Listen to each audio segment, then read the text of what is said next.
Alright guys, welcome back to 243 Outdoors. My name is Josh. In today's video, I want to make another 45 Colt video using our Rossi 92.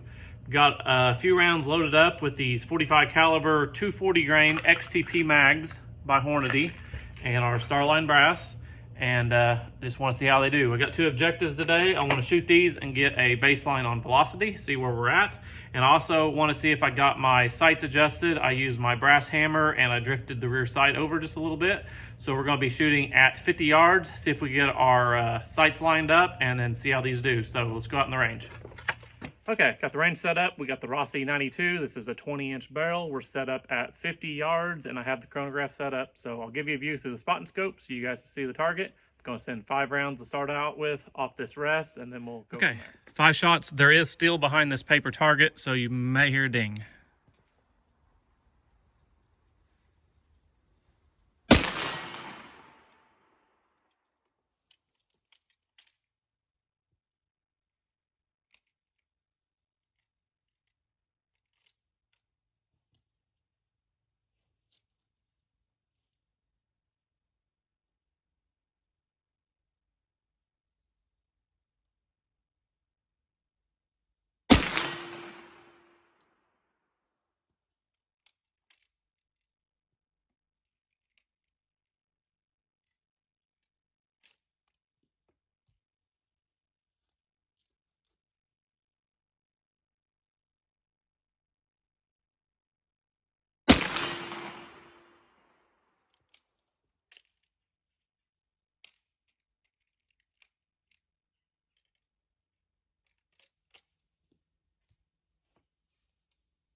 Okay, you guys seen the average velocity on the screen. Let's walk down to the target and take a look. Okay, we are at the target. All 5 impacted just a little bit low and a little bit to the right, and we are about 3 1/4. That's about 3, so that's the 2 farthest. Oh, get you in camera. Center to center is about 3 1/4 there, and this is at 50 yards. So got 5 more. I'm gonna see if I can make a little bit more of a sight adjustment, get my point of aim up a little bit, and we'll do it again. Made another sight adjustment, so our impact ought to be a little bit higher, and I just tapped the rear sight ever so slightly, so we'll see if it moved any.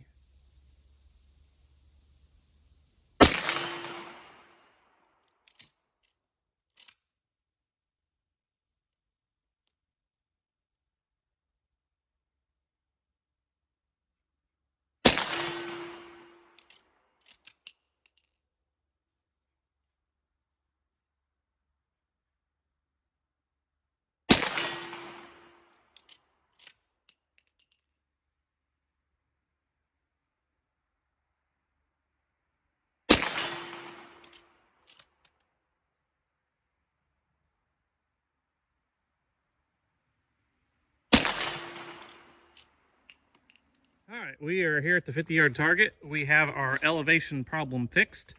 I put the front bead when I aim just underneath the black dot there so I can see it. So we had a consistent point of aim. Got a dandy little 4-shot group there here at 50 yards. And what is that? About an inch and 3/4 right there. And then if we go this way, we are about 3 1/4 for the 5-shot group. So pretty similar to our first group. The four together is pretty good there. So I need to take a just a little bit more sight of adjustment, see if we can get it to shoot just a little bit more left, and I think we got it. So pretty good progress today. Let's go back to the bench. Before we go in, I'm going to top off the mag with some of these Lee 200 grain round flats. This is loaded with 8.9 grains of unique, and we're going to send some at 100 yards and see if we just got our sights squared up. So I'm going to load up 5 here.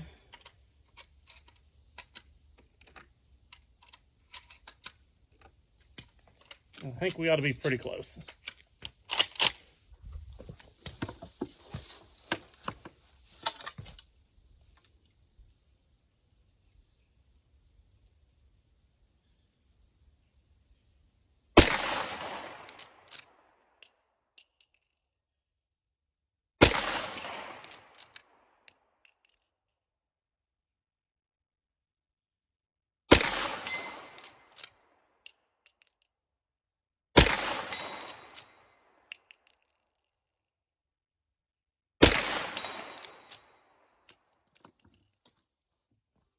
I think I got my hold kind of figured out there. Let me review the camera here. Okay, so our first one there was off to the right. Our second one hit the post, and then we stacked 3 on top of each other. They're about probably 1.5 inch groups, so I am happy with that. I think our sights are good. We are back in the reloading room, and I thought I would share the velocity data with you guys. I probably already put it on the screen, but we loaded 21.6 grains of IMR4227 at 1.650 for our cartridge overall length. And our first 5 shots got us a 1,208 feet per second average. The second shot was quite a bit higher than the rest, so I went ahead and run the numbers without it and came 1193.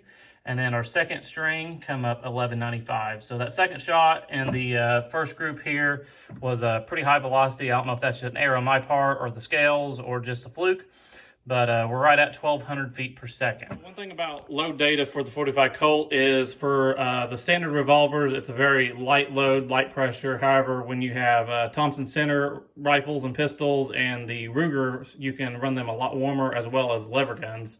So when we look in here at the newest Hornady manual in the 45 Ruger and Colt, it has a starting charge of 23 grains and a max up to 26. And then our overall length was 1.655. I think it just worked out to 1.650. If we jump over here to the 45 Colt and the Sierra manual for the 240 grain, the IMR 4227 starts at 21, or it maxes at 21.6. They have a little bit shorter overall length, so I felt that was a safe charge to start with, and I'm happy with that because, like I said, we just got 1,200 feet per second today, and their manual's showing around 1,400. So I'm going to up this charge in the future, do some more test loads. I don't know what velocity I'm looking for. I just want a pretty hot load for this XTP Mag. This would be a hunting bullet, just something to have a little bit warmer than a plinking round. So that's my goal for this round. So that's all for today. That's what I want to share with you guys. We got the rifle shooting straight and got some more numbers on the chronograph. So we'll catch you later.